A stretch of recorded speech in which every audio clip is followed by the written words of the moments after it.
preciso para refletir com os irmãos sobre a segunda carta de Paulo a Timóteo, capítulo 1, segunda carta do apóstolo Paulo a Timóteo, capítulo 1.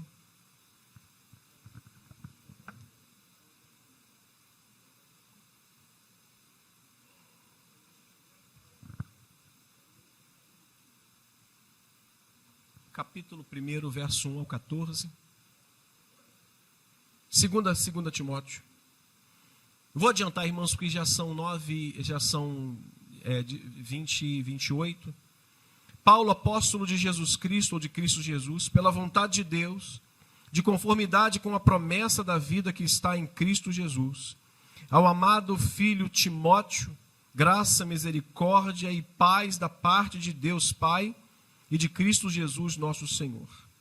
Dou graças a Deus, a quem desde os meus antepassados sirvo e com consciência pura, porque sem cessar me lembro de ti nas minhas orações, noite e dia.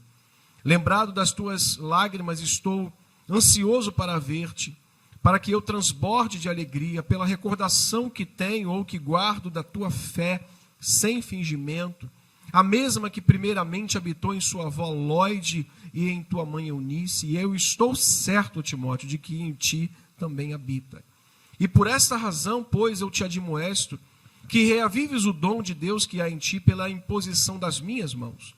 Porque Deus não nos tem dado o espírito de covardia, leia comigo, mas de poder, de amor e de moderação. 8, leia. Não te envergonhes, portanto, de quem? Do testemunho de nosso Senhor, nem do seu encarcerado, que sou eu.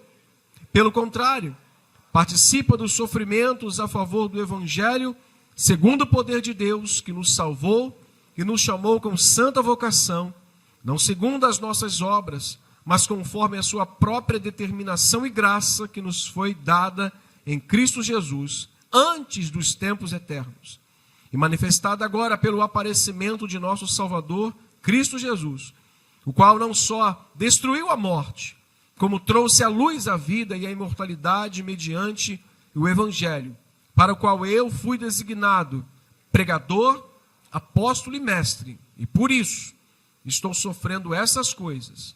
Todavia, bem forte, todavia, não me envergonho, porque sei em quem eu tenho crido, e estou certo de que Ele é poderoso para guardar o meu depósito até aquele dia. Mantém, Timóteo, o padrão das sãs palavras que de mim ouviste com fé e com amor que está em Cristo Jesus. Guarda o bom depósito mediante o Espírito que habita em nós. Glórias ao nome do Senhor. Que Ele abençoe esta palavra ao nosso coração. Em nome de Jesus. Ocupe seu lugar, me dê minutinhos da sua atenção.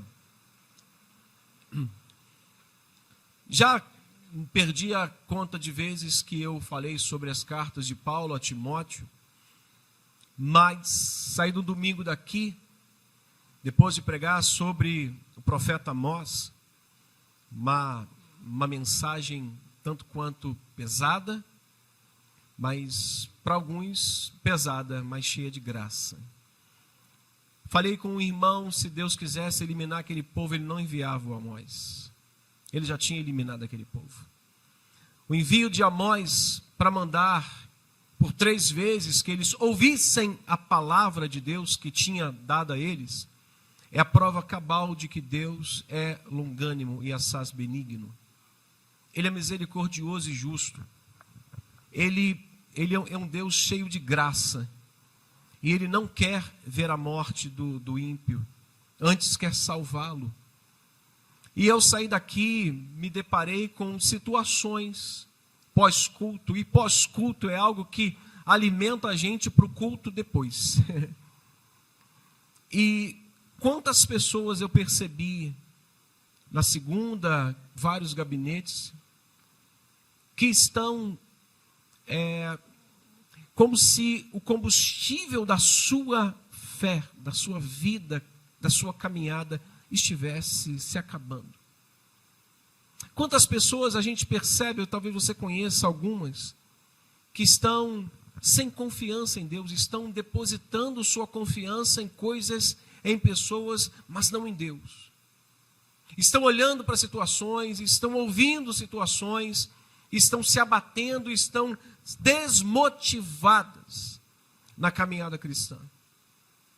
Quando eu li essa carta novamente, e eu já li essa carta inúmeras vezes, convido os irmãos a ler todas as 2 cartas do apóstolo Paulo.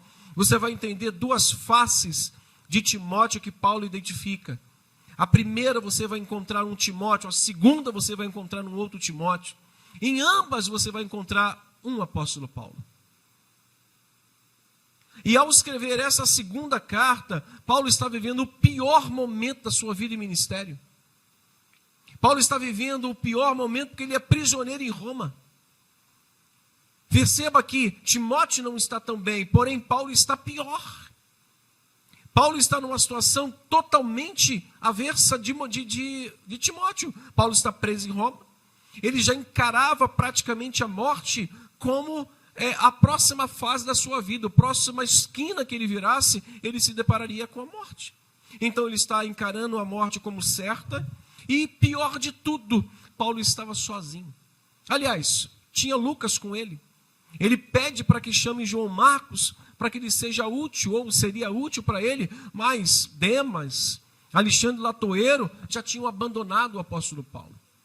Então Paulo agora envia uma carta para um jovem pastor, no pior momento da sua vida, e o teor da carta é que nos fortalece, e eu desejo que seja uma carta e uma palavra que fortaleça você da mesma forma, que esteja enfrentando situações, e quando você se depara com o testemunho do apóstolo Paulo, você possa entender que a vida cristã, irmãos, ou na vida cristã, não tem vida fácil. A vida cristã não é um parque de diversões. Nós não fomos chamados a viver uma vida a bel prazer. Nós não fomos chamados para uma vida que a gente vai curtir um momento na igreja, irmãos. Nós estamos lutando contra o inferno. Nós fomos retirados, foi uma batalha travada, uma operação de guerra. Ele nos transportou das trevas, ele nos tirou das trevas e nos transportou para o seu reino. Então, irmãos, nós estamos vivendo uma luta espiritual até o dia em que Cristo voltar a nos tirar dessa terra. É importante que a gente destaque a confiança com que o apóstolo Paulo encarava a sua comunhão com Cristo. A maneira como ele entendia que andar com Deus eram de 2 formas. Andar com Deus para o apóstolo Paulo era ser um crente crucificado como Cristo foi. Ele entendia isso. Andar com Deus para o apóstolo Paulo era andar como um crente crucificado para esse mundo. Ele já não tinha mais nenhuma relação com o mundo, ele já não tinha mais nenhuma esperança nesse mundo, mas também Paulo entendia que ele andava como morto, mas vivo para Deus. É assim que a gente precisa viver, irmãos. Morto para esse mundo, para a esperança desse mundo, mas vivo para a esperança em Deus, porque Deus tudo pode. Deus tudo pode. Durante a vida de Paulo e a sua caminhada como apóstolo, não lhe faltaram motivo de desânimo. Desde o início da sua caminhada, desde o início da jornada dele lá de trás, Paulo vem enfrentando situações que eram fatores que podiam determinar o fim da sua caminhada. Talvez você seja um desses que enfrenta desde o início da sua jornada problemas que talvez, se você não tivesse a perseverança que você tem hoje, se não fosse a graça maravilhosa do nosso Deus e Pai a nos sustentar, nós já tínhamos sucumbido em face de tanta coisa que veio sobre nós para nos desanimar. Desde lá, quando ele se converte, já tinha desconfiança dos apóstolos, já tinha perseguição dos religiosos. Tiveram que preparar uma corda, descer o apóstolo Paulo por uma janela para ele fugir. Passou tempo lá em Tarso. Quando volta pregando o evangelho com a desconfiança de todo mundo.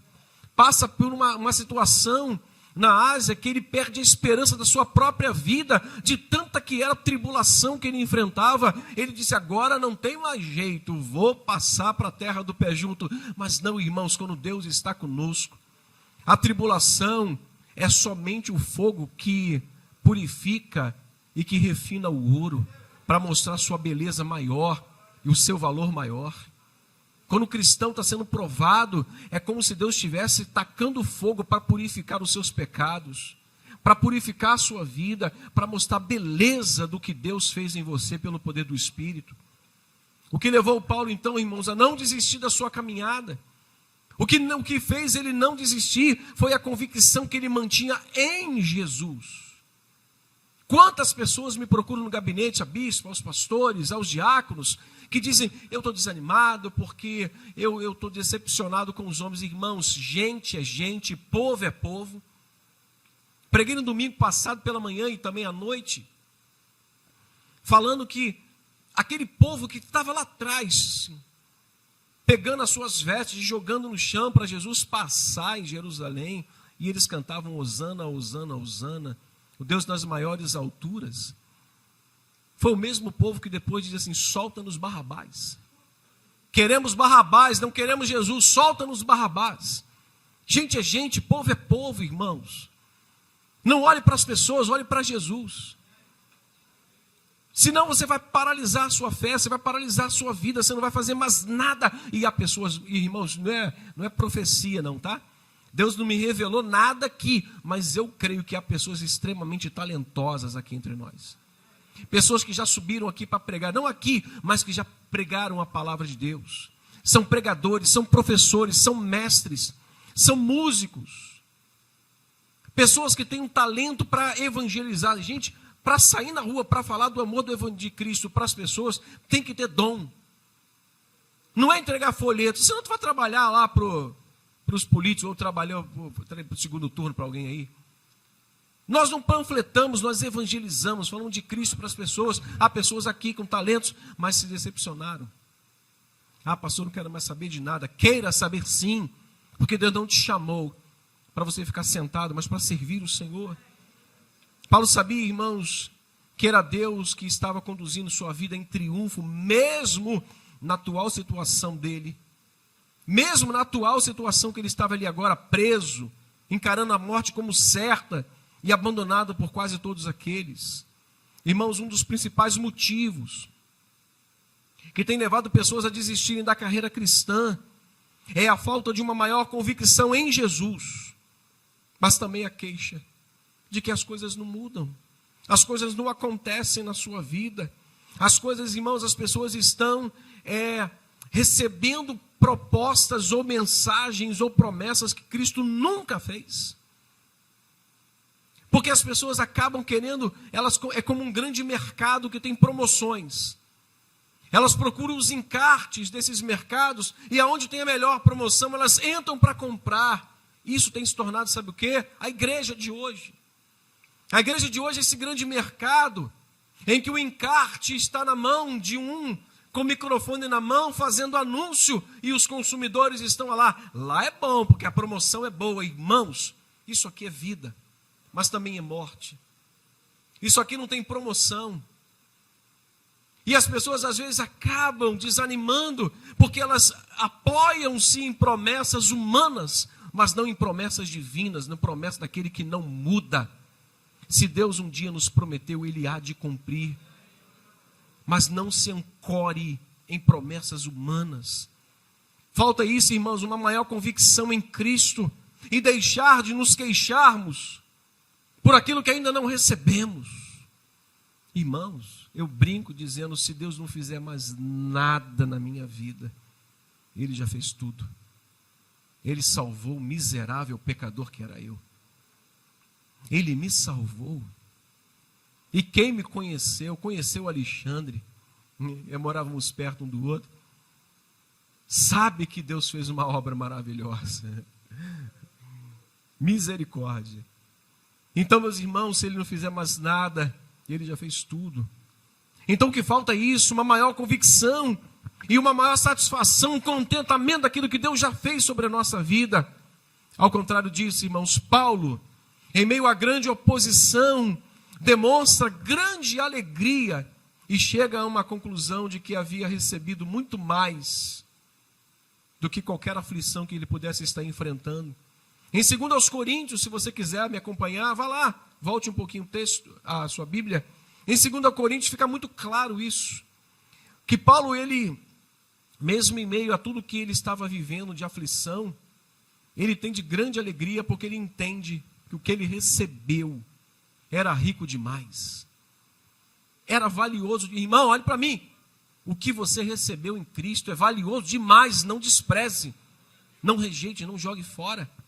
Pastor, mas está difícil demais. Tá, irmão, mas Deus... Pastor Carlos Alberto, Quinha, pai do Caio, meu amigo, ele disse, Tavinho, está difícil, mas Deus tem promessa. Essa frase nunca saiu do meu coração. Está difícil, mas Deus tem promessa. E as promessas dele são infalíveis. 2 Coríntios 4,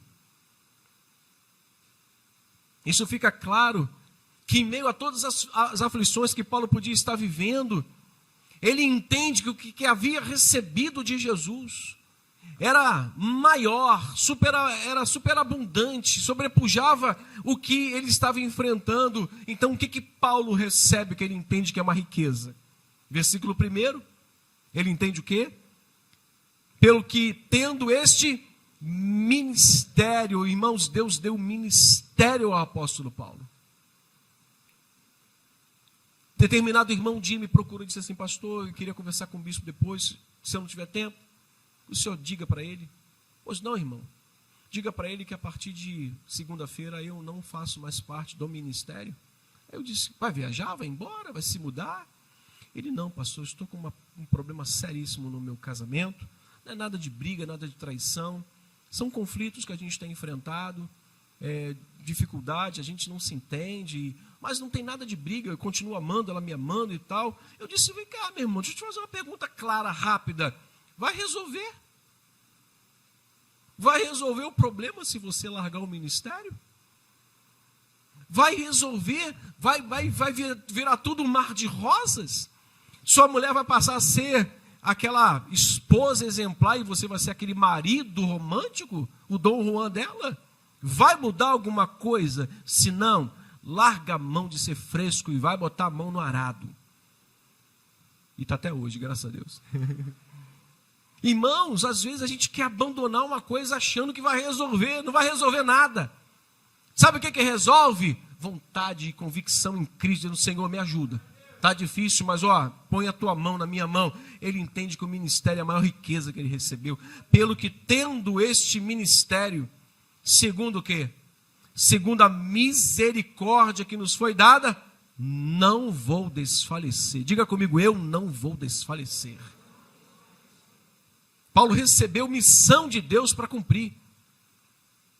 Nós recebemos algo de Deus, irmãos, que nós não podemos descartar. Nós não podemos jogar fora aquilo que Deus nos deu. A segunda coisa que Paulo recebe de Deus é poder para cumprir esta missão, versículo 7. Leia bem forte. Temos, porém, verso 7, capítulo 4. Temos, porém, este tesouros em vasos de barro, para que a excelência do poder seja de Deus, e não, ele recebe ministério da parte de Deus, mas recebe poder. Ou seja, Deus não nos lança a nossa própria sorte. Aquele que te enviou estará contigo, aquele que te deu algo, ele vai capacitar você.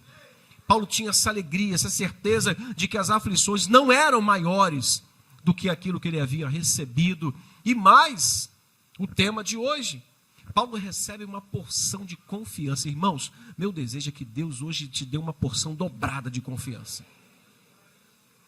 Te dê uma porção dobrada de fé, de esperança, uma confiança inabalável. Amanhã a notícia pode ficar pior do que a de hoje, mas assim, ainda assim, Salmo 27, terei confiança. Ainda assim que o exército se acampe contra mim, não se atemorizará o meu coração. E se estourar contra mim a guerra, ele vai dizer, ainda assim, eu terei confiança. Aí ele vai receber confiança para cumprir essa missão. Versículo 16 e 17. Por isso, leia bem forte, com voz pentecostal, hein? Por isso, não desanimamos.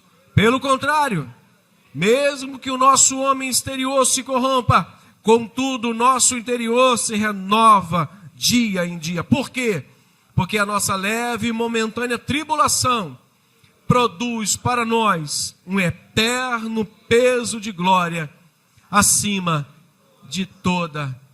Ele recebe de Deus uma missão, poder para cumprir e confiança para seguir nessa missão. Irmãos, um dos pontos altos dessa carta que nós estávamos aqui, você vai voltar para lá, e já já eu me encaminho para finalizar.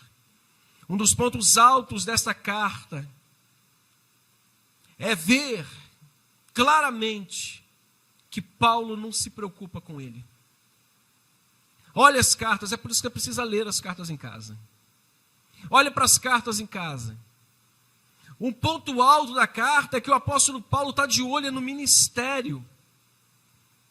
Paulo está preocupado com aqueles que Timóteo foi colocado para cuidar. Mas Paulo está cuidando daquele que tinha que cuidar dos outros. Às vezes Deus traz a gente na igreja para renovar as nossas forças, para a nossa casa se manter de pé. Estou certo ou estou errado? Às vezes a nossa casa está abaladíssima. Aí tu fala assim, eu vou desistir. Ai, cai, meu filho. Se tu desistir, ela vai cair. Sabe o que está mantendo ela de pé? Você com a graça de Deus.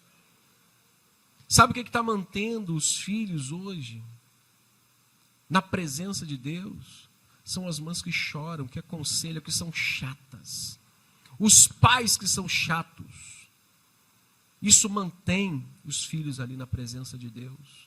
E quando eles crescerem, eles vão lembrar das nossas chaturas e serão chatos com seus filhos também. O que mantém, irmãos, a nossa casa é a nossa permanência em Jesus. Pode estar ruim, pode estar pior do que a gente possa suportar, mas Deus está nos sustentando para sustentar aquela casa. Timóteo estava sofrendo, irmãos. Timóteo estava enfrentando problemas que são comuns à vida cristã. E talvez você se identifique. Talvez você se identifique com alguns problemas que Timóteo estava enfrentando no versículo 3 e 7. Volte lá. Talvez você esteja enfrentando também esse probleminha. Do 3 ao 7, Paulo identifica que ele está faltando-lhe ânimo. Olhe para mim. Fica com vergonha não. Quantos aqui estão enfrentando um pouquinho de desânimo? Fica com vergonha não. Que tem dia que é só um carvalhão para nos tirar da cama. É ou não é? Estou falando a verdade ou mentira? Tem dia que só a mão de Deus, cara, para tirar a gente da cama. Que bate um desânimo. Dos versos 3 ao verso 7, Paulo identifica um problema que é inerente à vida cristã. Não pense que você é um super-homem. Tem dia que está difícil, irmão. Mas tem um Paulo, perto de Timóteo, que está enfrentando uma luta e uma adversidade, que olha para ele e diz, por esta razão, verso 6, eu te admoesto, reavives o dom que há em ti, o dom de Deus que há em ti, meu irmão. Seja um apóstolo Paulo na vida de alguém agora. Olha para o lado e diz, meu irmão, reavives o dom que há em ti. É para falar, não é para balbuciar, é para dizer, reavives o dom que há em ti, meu irmão. Reavivas o dom. Glórias ao nome do Senhor.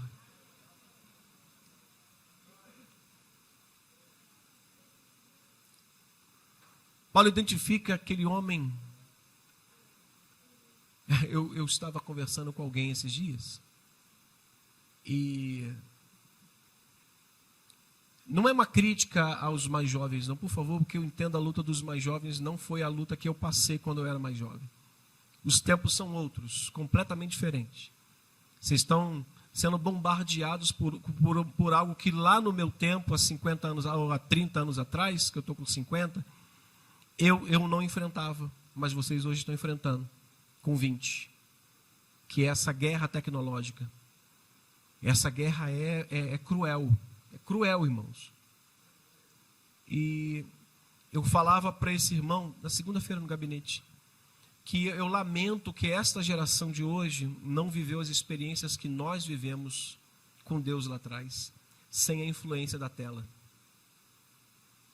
O irmão contou experiências que ele teve com Deus, e eu disse, foram essas experiências que me forjaram. Foram essas experiências com Deus que me marcaram. E que alguém pode dizer para mim muita coisa, irmãos, pode dizer tudo, mas o que Deus marcou em mim, ninguém retira. Eu trago no meu corpo as marcas de Jesus. As experiências estão aqui, irmãos, cauterizadas na minha mente. Se alguém vier pintar uma imagem de Jesus para mim, contrária àquela que eu entendi, que eu aprendi, que eu estudei, vai perder seu tempo, porque está cauterizado. Mas hoje, vários tipos de Cristo são apresentados, por vários tipos de pastores que são apresentados nas telas hoje. E os jovens não sabem para onde olhar, eles ficam, em quem eu vou acreditar? Em quem eu vou ancorar minha esperança? Então Timóteo está enfrentando algo inerente à vida cristã. Ele está preocupado com os sofrimentos que ele pode enfrentar se ele continuar a jornada. Paulo vai dizer para ele assim, reavivas o dom que é em ti, levanta a tua cabeça. E a segunda coisa que Paulo vai dizer para ele assim, tá com medo de sofrer, apegue-se ao testemunho de Jesus. Irmãos, a melhor pessoa para a gente olhar não é para o pastor, é para Cristo. E Paulo vai dizer isso exatamente. Não te envergonhe, portanto, verso 8, não te envergonhe, portanto, do testemunho do nosso Senhor. O que Paulo está dizendo para ele? Tiver de olhar, olhe para Jesus. Olhe para Cristo, o testemunho dele é poderoso. O testemunho dele é o maior lugar que a gente pode ancorar a nossa vida, meus irmãos. Eu preciso correr para finalizar, não vai dar tempo de falar tudo com os irmãos. Mas é outra coisa inerente à vida cristã. Além da falta de ânimo, temor quanto ao sofrimento, é a perseguição que ele sofreria por causa da lealdade. Você sabe o que mais os jovens sofrem hoje nas faculdades? Está ali a Suzana, que não me deixa mentir, o filho dela estudando, não vou falar, mas o marido dela e ela me contaram o que o filho sofre na faculdade. Por simplesmente dizer assim, não aceito isso, não concordo com isso. Misericórdia. Misericórdia, um rolo compressor quase passa por cima dele. Agora, lealdade tem um preço, mas tem uma recompensa. E Timóteo está temeroso quanto é o que ele iria sofrer de perseguição por conta da sua lealdade. Aí o apóstolo Paulo vai dizer lá no versículo 14 para ele, 13 até o 18, mas leia só o 13, ele vai dizer assim, Timóteo, mantenha o padrão. Que coisa maravilhosa. Sabe o que é um padrão, irmãos? É manter-se do jeito que você é. Pode vir o que vier. Pode vir as críticas, as perseguições. Não fuja do seu padrão, não fuja de quem você é, daquilo que você foi forjado. Eu sigo, irmãos, para a gente terminar. A confiança é a via principal da nossa caminhada cristã. E é por essa estrada que nós devemos percorrer para que cheguemos a ter uma vida cristã saudável e plena. Uma vida cristã completamente abençoada. Oh, meu Deus, vai colar agora? Tinha tanta hora para colar, vai colar agora. Não dá para eu chegar até onde eu gostaria, mas eu queria rapidamente, de que maneira Paulo ajudou Timóteo para que ele pudesse ter de volta a confiança que aquela situação que ele estava enfrentando lhe tirou. Paulo fez isso de 3 formas. Ele ora por Timóteo. Versículo 3, eu dou graças, e eu, lembrado das tuas lágrimas, estou ansioso a ver-te, para que eu transborde. Mas o verso 3 vai dizer, eu não paro de orar, eu oro sem cessar quando eu lembro de você. De que forma a gente pode ajudar alguém desanimado? É mandando um WhatsApp falando assim, rapaz, deixa de ser frouxo aí, levanta a cabeça. Não, ore por ele. Ore por alguém. Paulo fez isso, nos deixou como exemplo. O que ele fez mais para ajudar Timóteo na sua falta de confiança, no seu desânimo, no seu abatimento espiritual? Paulo, no versículos 4 e 5, ele mostra o valor da sua fé. A melhor forma de você mostrar o que aquela pessoa pode perder é mostrar o valor daquilo que ela está quase perdendo. Diga, você é um homem de fé. Você é uma pessoa de fé. Não perca isso. Não abandone a sua caminhada. Não olhe para as dificuldades. Olhe para aquilo que Deus já te deu, como Paulo fez. Ele me deu um ministério, me deu poder para cumprir e me deu confiança para seguir nesse ministério. E ele fez algo que a gente precisa fazer. Encorajar, mas ao mesmo tempo, admoestar. Tem muita gente que não basta somente você dar um empurrãozinho nela. Você tem que ir para o lado dela, agarrar na mão dela e seguir com ela. Foi isso que Paulo, admoestar é fazer isso. Admoestar é você pegar do lado e seguir com essa pessoa. E chamar a sua atenção. Ele vai dizer, rapaz, você recebeu um dom. O Espírito que está sobre você é poderoso. O testemunho de Cristo é poderoso. Você recebeu um chamado e não pode negligenciar esse chamado e cumpra isso com a sua própria vida. Então, irmãos, a melhor maneira de a gente levantar uma pessoa que está desanimada, sem confiança, é orando por esta pessoa. E eu tenho 1 minuto.